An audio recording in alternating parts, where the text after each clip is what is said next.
ہمارے چینل کو سبسکرائب کریں اور بیل آئیکن کے بٹن کو دبائیں۔ بس سے اتر کر جیب میں ہاتھ ڈالا۔ میں چونک پڑا، جیب کٹ چکی تھی۔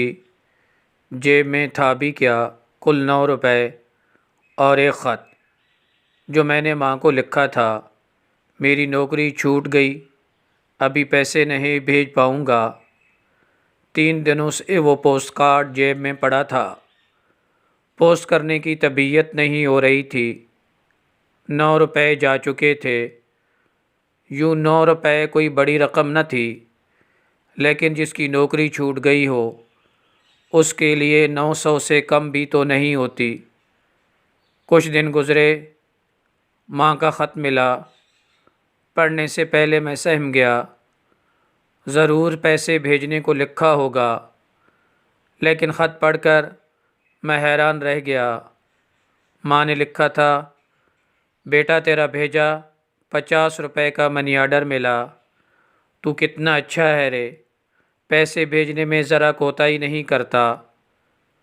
میں کافی دنوں تک اس ادھیڑ بن میں رہا کہ آخر ماں کو پیسے کس نے بھیجے۔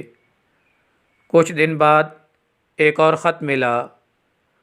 آڑی ترچھی لکھاوٹ، بڑی مشکل سے پڑھ سکا۔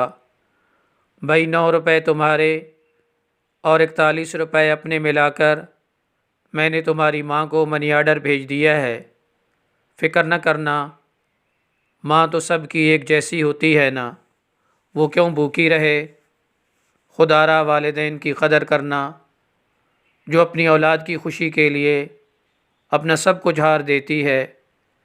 والدین بوڑھے ہو چکے ہیں تو ہر مہینے انہیں جیب خرچ ضرور دیا کریں۔ مت دیکھیں اس چیز کو کہ ان کی پینشن ہے یا کوئی ذریعہ آمدن، وہ تو ان کی اپنی کمائی ہے۔ سوال یہ ہے کہ میں اپنے والدین کو کیا دے رہا ہوں۔ آپ صلی اللہ علیہ وسلم کا فرمان کہ تو اور تیرا مال تیرے والد کا ہے، شاید کہ اتر جائے تیرے دل میں میری بات۔